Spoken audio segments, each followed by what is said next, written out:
आइए दोस्तों शुरू करते हैं भारतीय संविधान का भाग। दोस्तों यहाँ से एक क्वेश्चन निश्चित ही आएगा बीपीएससी के हर एग्जाम में, ये इंपॉर्टेंट है दोस्तों। ये सारे कंपटीशन एग्जाम में बहुत इंपॉर्टेंट है। भारतीय संविधान में कितने भाग हैं? तो भारतीय संविधान में 22 भाग हैं दोस्तों। तो चलिए देखते हैं कि इसमें क्या है। पहले भाग में है संघ एवं उसका राज्य क्षेत्र, यानी कि भारतीय संविधान में जो है भारत संघ और उसका राज्य क्षेत्र का वर्णन अनुच्छेद 1 से 4 तक किया गया है भाग 1 में। और भाग 2 में क्या है? तो भाग 2 में नागरिकता है, ये अनुच्छेद 5 से 11 तक है। और भाग 3 में क्या है? तो मौलिक अधिकार है, ये 12 से 35 तक है। इसे क्या बोला जाता है? मैग्ना कार्टा बोला जाता है। भाग 3 को भारतीय संविधान का मैग्ना कार्टा कहा जाता है। और भाग 4 में क्या है? नीति निर्देशक तत्व है, डीपीएसपी, ये 36 से 51 तक है। अनुच्छेद 36 से 51 तक क्या है? नीति निर्देशक तत्व है, यानी कि डीपीएसपी। और 4 के क में है, भाग 4 के क में मूल कर्तव्य है, इसे अनुच्छेद 51 के क में रखा गया है।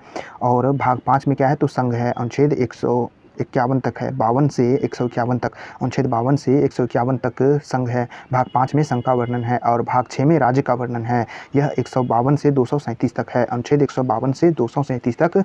भाग 6 में राज्य का वर्णन है। और भाग 7 में है पहली अनुसूची के भाग ख के राज्य, इसे अब निरस्त कर दिया गया है। 238 अनुच्छेद था, भाग 7 में अनुसूचियों का वर्णन था।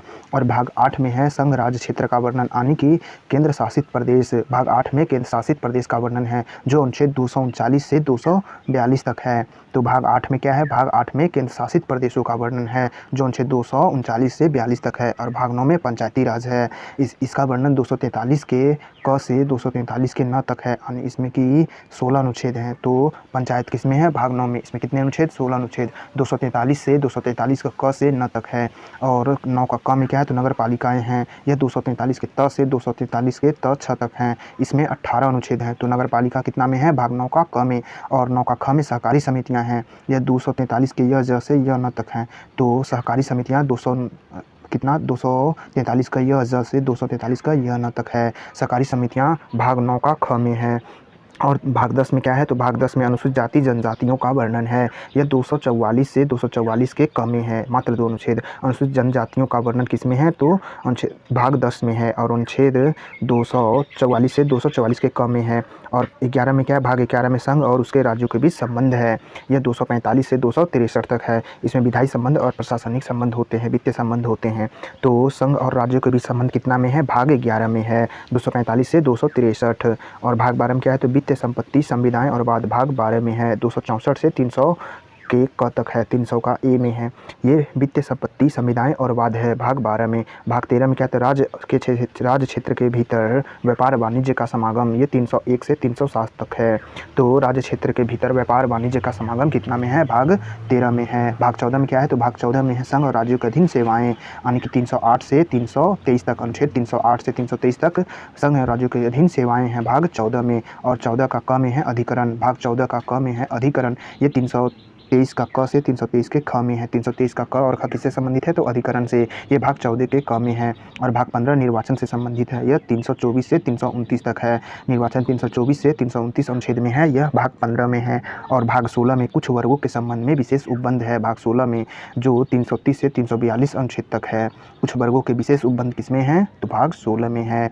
भाग 17 में क्या है? तो भाग 17 में राजभाषा है, जो अनुच्छेद 343 से 351 तक है। राजभाषा कितना में? भाग 17 में। और आपात उपबंध कितना है? भाग 18 में। भाग 18 में आपात उपबंध और 352 से 360 तक है आपात उपबंध, अनुच्छेद 352 से 358 तक। और भाग 19 में क्या है? तो प्रक्रिया है, भाग 19 में प्रक्रिया, यह 361 से 367 तक है। और भाग 20 में क्या है? तो संविधान संशोधन, अनुच्छेद 368 में है, जो दक्षिण अफ्रीका से लिया गया है। तो संविधान संशोधन कितने अनुच्छेद में है? तो भाग 20 में है। और भाग 21 में क्या है? तो अस्थायी संक्रमणकालीन विशेष उपबंध, भाग 21 में है, यह 369 से 392 तक है। अनुच्छेद 369 से 392 तक क्या है? तो अस्थायी संक्रमणकालीन और विशेष उपबंध, भाग 21 में है। और अंतिम भाग है 22, इसमें है संक्षिप्त नाम, प्रारंभ हिंदी में पाठ, अधिकृत पाठ और निरसन है। तो 393 से 395 अनुच्छेद तक क्या है? तो संक्षिप्त नाम, प्रारंभ हिंदी में पाठ, हिंदी में प्राधिकृत पाठ और निरसन किस में है? तो भाग 22 में है। तो ये थे दोस्तों भाग। इससे एक क्वेश्चन निश्चित ही हर एग्जाम में रहता है दोस्तों। तो इसमें इंपॉर्टेंट क्या क्या है, चलिए फिर से देख लेते हैं। देखिए इसमें सभी भागों में याद रखने वाला है। जैसे पहला भाग है, ये भाग हो गया संघ और राज्य का क्षेत्र हो गया, पहला भाग 1, भाग 2 नागरिकता, भाग 3 मौलिक अधिकार, भाग 4 नीति निर्देशक तत्व और मूल कर्तव्य, भाग 4 का ए, इसको याद रखना है। फिर उसके बाद देखना नगर पालिका जो पंचायत है, पंचायत भाग 9 में, और 9 का क में नगर पालिका है। उसी प्रकार से भाग 11 में संघ और राज्यों के बीच संबंध है, इसको देखना है। और निर्वाचन को पूछा जाता है बार बार, निर्वाचन भाग 15 में। और भाग 17 में राजभाषा, राजभाषा आपात पूछा जाता है भाग 18 में, इसको याद रखना है। और संविधान संशोधन भाग 20, ये इंपॉर्टेंट है दोस्तों, ये बार बार आता है। तो धन्यवाद दोस्तों।